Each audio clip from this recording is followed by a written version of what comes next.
You see? And we're going to just whip this up. And it will break down and be just the consistency of of sour cream, which is what I love on fish. Don't you? I'm going to add a tiny smidgen of milk, maybe 2 tablespoons for a pound of cheese. Otherwise, it's going to be a little too thick. Here's a lid. Okay, let's do it.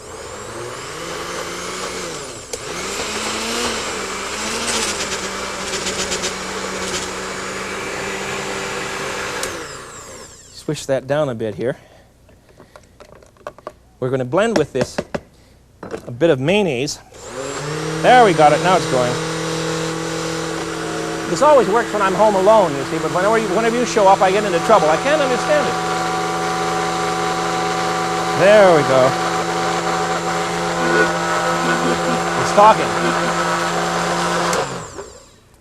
And you have something that is the consistency and the texture, but not the butterfat content of sour cream. You see? Isn't this marvelous? Now I'm going to add about, I had a pint in here, so I'm going to add about a cup to my bowl. And to that I'm going to add then a bit of mayonnaise, and I'm using 1/4 of a cup of mayonnaise, and I'm using low-cal mayonnaise, what they call imitation mayonnaise. It's nothing imitation about it.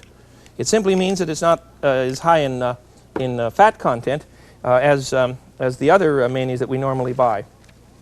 All right, now we need to add a teaspoon of dill weed. I love dill on fish. A little bit of dill weed. That's not quite a teaspoon. There it is. And here comes the clincher, a coarsely grated cucumber. Watch this one. And it's great fun. Just put it right in the old bowl. You're having a cucumber and dill sauce to go on our fish. You got the recipe now? We're going to add a little lemon juice too. We've got a cup of blended cottage cheese. We have a 1/4 cup of low-fat mayonnaise, a teaspoon of dried dill, a cup of coarsely grated, or at least 1 coarsely grated cucumber, and then we'll add a shot of lemon juice to liven it up a bit. And we have a colossal sauce. There. Let's try the lemon juice routine here. Okay. Oh, and some pepper, of course. Where's my old pepper grinder? Here we go. You've got to add a bit of pepper to this in order to make it sit up straight. You know what I mean? Okay. Pepper, lemon juice, cucumber, cup of mayonnaise, a cup of cottage cheese whipped down, 1/4 of a cup of low-cal mayonnaise, and a bit of dill, and you have a sauce that is just beautiful. There, you see? Very low fat, but it's exciting to eat this kind of thing. This is great on all sorts of meat products, and it's going to be terrific on our fish, which I'm going to haul out for you right this minute. I think it's about, oh, it's done. That's fine. That certainly didn't take long, did it, huh? Let's see, where's my serving platter? That's what I want. And a gentle strainer. You don't want to break this up. Take these pieces out very gently. You see, it's perfectly done. Just perfectly done. Oh. You know, if your kids don't eat fish, you have to figure out some new methods of exciting them. And I think this one will work. I really do. There we go. All right. Now, you can either serve. That's not very attractive, is it? We need some parsley on that platter.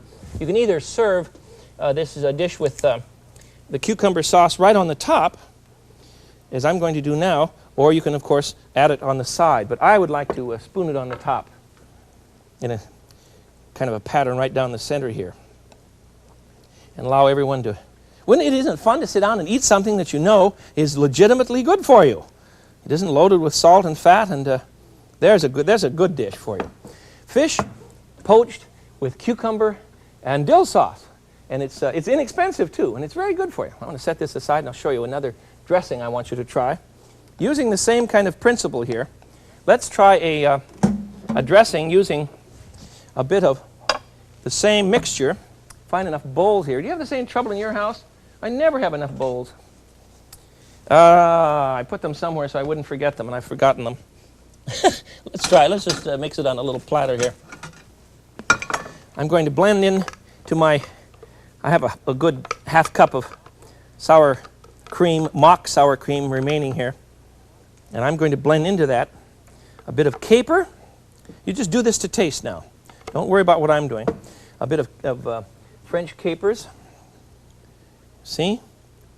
And a tiny shot of Dijon mustard. You can use Grey Poupon. That's a classic one. There it is. You see a little bit of Dijon mustard. And now we need another shot of lemon juice. You see, lemon juice is very, very important to getting you off of salt. Blend this, and it's just great over the fish. Just terrific. There we go.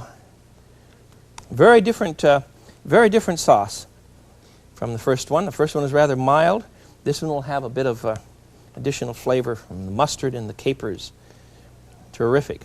And you'll never know that this is a low-calorie, low-salt, low-fat dish. You simply won't know. This could be spooned on another piece of fish. With a nice green salad, this makes a great luncheon, too, for some of your friends. And I don't want you to think that you're serving them inferior food because it's low-salt, low-fat. There's nothing inferior about it. This is great stuff. There it is, okay? Another garnish. That just looks terrible. A bit of garnish on this, and there we go. Parsley's important, you know. All right, let's put that one aside, and we've got some other things I want you to see, too. There we go. Fish is all over the place. Now, one more dish that I really urge you to try, and it's made of butter. I know that most of us are worried about butter content in our diet because butter, of course, is animal fat. You understand that the term cholesterol means animal fat. When someone sells you a jar of vegetable oil in the supermarket and it says contains no cholesterol, of course it doesn't contain any cholesterol. It's a vegetable oil. It doesn't contain any waffles either. You can't put all those things on the label. Animal fat is cholesterol. Vegetable fat is very, very low in its ability to create cholesterol in your system. But there is a way to use butter that is digestible. And what I'm going to do today is to take a pound of butter. I learned this from a physician in Seattle, and it really works. A pound of butter. I'm going to throw it into my meat machine here, a grinder. Add a cup of peanut oil, because peanut oil is very, very light. And we're going to blend this. Now, in order to make it digestible, that is to say the animal fat, I'm going to add 4 tablespoons of something called lecithin. Now, lecithin is a natural derivative of the soybean. 1, 2, 3, 4. It is a natural derivative of the soybean, and it allows your system to break down animal fat very quickly. So we have a marvelous mixture here. I don't want to give up butter, and I hate margarine.